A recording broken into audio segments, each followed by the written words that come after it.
इस चैनल पर आने वाले सभी दर्शकों को, श्रोताओं को मेरा सादर सप्रेम नमस्कार। 1857 की क्रांति से पूर्व और बाद में और उस समय जिन भी महान नायक नायिकाओं ने अद्वितीय वीरता का परिचय दिया, एग्जैम्पलरी, रोंगटे खड़े कर देने वाला उनका वीरता का इतिहास कहीं आया ही नहीं। किसी को पता ही नहीं चला कि इस आज़ादी के लिए किन रणबांकुरियों ने देश के लिए सर्वस्व निछावर किया। कल जिस महान, उस अल्पवयस्क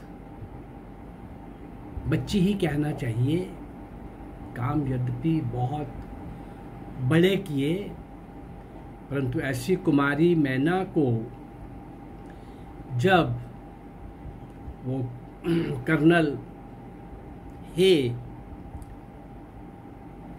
उसको नहीं इमोशनली रेस्ट कर पा रहा था, उसने ऊपर लिखा ही था।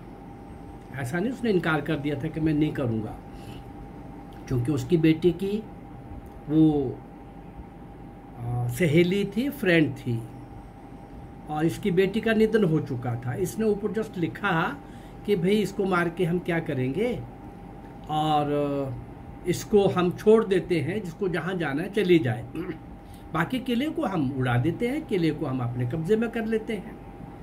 लेकिन कल मैंने बताया था कि गवर्नर जनरल लॉर्ड कैनिंग के निर्देश पर और जो मिस्टर आउट्रम जो सेनापति थे, इस सेना की कमांड जिनके पास दे करके भेजा गया, और उस बड़े गुस्से से, क्रोध से उड़ा दो और नाना साहब पेशवा को जिंदा मुर्दा पेश करो, उसकी बेटी मैना को अरेस्ट करके पता करो वो कहाँ है, उसी से पता चलेगा, बहुत सारी बातें पता चलेगी।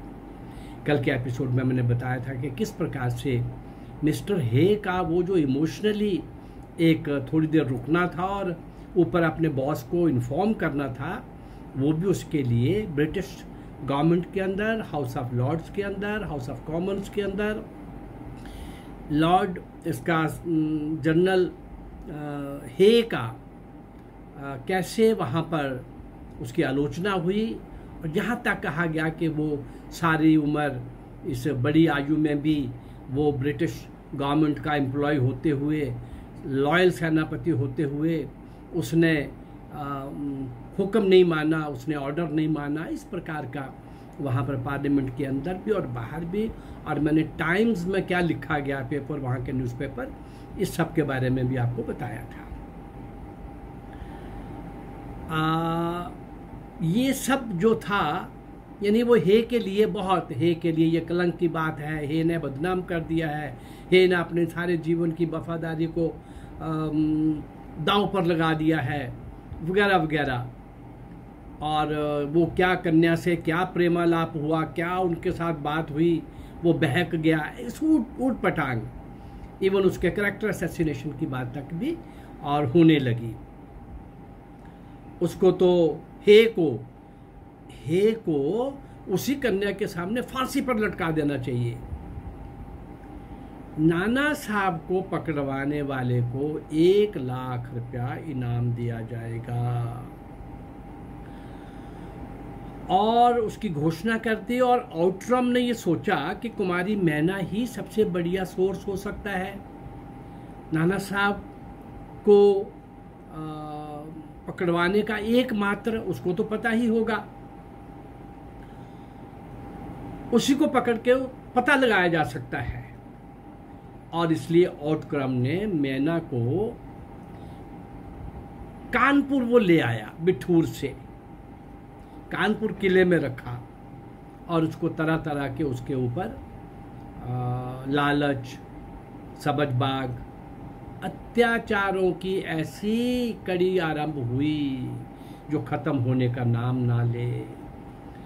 भयंकर क्रूर पहरेदारों से भी, मानसिक रूप से भी,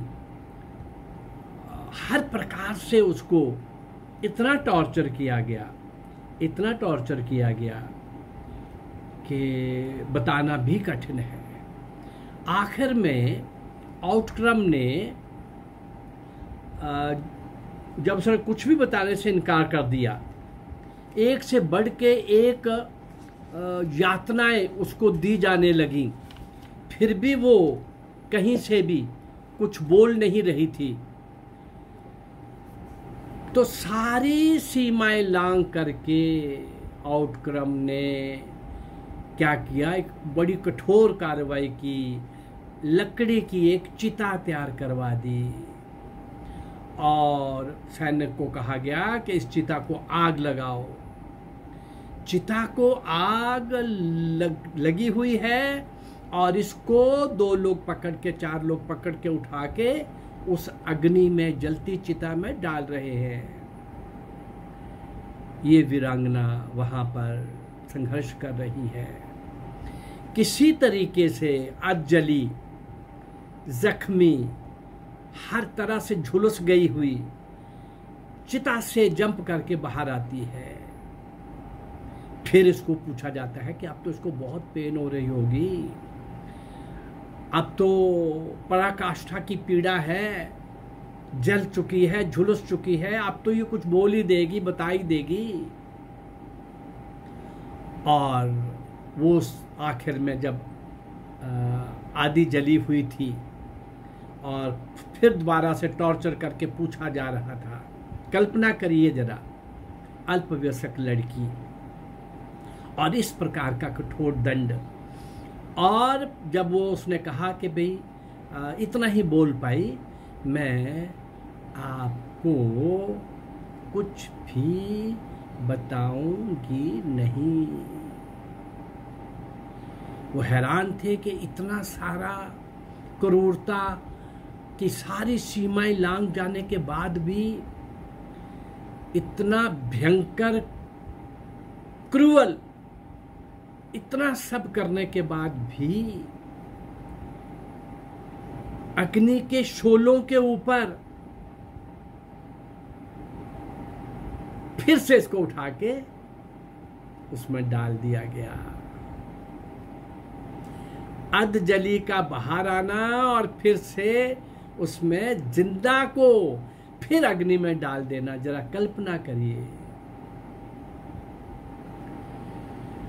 हाँ, वहीं पर उसका शरीर का अंत हो गया। उसी चिता में वो आखिरी सांसें भी उसने ले ली। ये सारा जो हो रहा था, एक महाराष्ट्रीय इतिहासकार महादेव चिटनिस ने अपने पत्र बाखर नाम के पत्र में ये लिखा। क्या लिखा? कल कानपुर के जिले में एक भीषण हत्याकांड हो गया। नाना साहब की एकमात्र कन्या कुमारी मैना को धधकती हुई आग में जलाकर भस्म कर दी गई। भीषण अग्नि में शांत और अंतिम यात्रा पर चलने से पूर्व जो उसने सारी परीक्षाएं दी, ऐसा इतिहास के अंदर दूसरा उदाहरण नहीं मिलता। यद्यपि उस क्रूअल दृश्य को देखकर वहां के पास खड़े अंग्रेज सैनिक अंदर से बहुत ज्यादा, आखिर इंसान कोई होगा तो अंदर से उनके मन में आया भी होगा कि इतना अत्याचार उचित नहीं है, नहीं करना चाहिए, परंतु कोई भी उसको बचा नहीं सका। कुमारी मैना के चिता में भस्म होने पर, शहीद होने पर केवल 10 मिनट के बाद लॉर्ड कैनिंग, उस समय का गवर्नर का तार सर टॉमस हे, उसके नाम एक तार आया कि उसको छोड़ दिया जाए और जहां वो जाना चाहती है वो चली जाए। इसके पीछे भी एक योजना थी कि इतनी जख्मी हालत में जहां वो जाएगी नाना साहब वहां आएंगे, नाना साहब उसको देखने आएंगे या नाना साहब के पास वो पहुंचेगी। मुख्य उद्देश्य तो नाना साहब को पकड़ना है, उस दीवार को ढाना है जो हमारे नॉन स्टॉप चले हुए अभियान के अंदर एक बाधा बन के खड़ी हो गई है। उसने हमारे सभी लड़ाइयों के अंदर हमें परास्त किया है। ये जो हुआ था, ये एक अंग्रेजों का जासूस था, सरदार रामपाल सिंह। उस समय वो अंग्रेजों का ऐसा एक विश्वस्त जासूस था। एक उसने रिक्वेस्ट की थी और ये बताया था कि ऐसे हम नाना साहब तक पहुंच सकते हैं, उस पर क्यों हम अत्याचार ढाएं। और दूसरा, ब्रिटिश में एक मंत्री ने, मंत्रियों की एक सभा ने भी ये आज्ञा वहां से निकाली कि मैना को क्षमा कर दिया गया है, ये उसको छोड़ दिया जाए और जहां वो जाना चाहती है वहां वो जाए। उसके पीछे का भाव आप समझ ही सकते हैं। लेकिन अब तो इस आदेश का कोई मतलब नहीं रह गया था। वो महान क्रांतिकारी, वो वीरांगना, अल्पायु की, वो कमाल के व्यक्तित्व की मालिक, जो मैंने सारी यातनाएं आपको बताई हैं, इससे भी कहीं भयंकर यातनाएं सहने वाली, लेकिन नाना साहब का और दूसरे क्रांतिकारियों का पता जो वो जानना चाहते थे, उनको ना बताती हुई अपनी अंतिम लंबी यात्रा में चल पड़ी।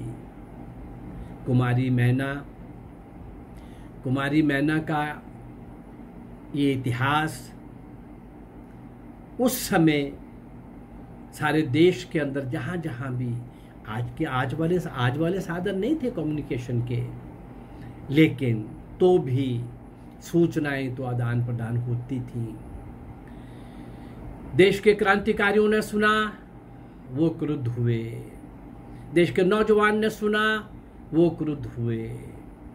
देश की आम जनता के दिलों को दहला देने वाली और एक प्रेरणा का प्रेरक संदेश देने वाली कुमारी मैना शहीद हो गई भारत मां की स्वतंत्रता के लिए।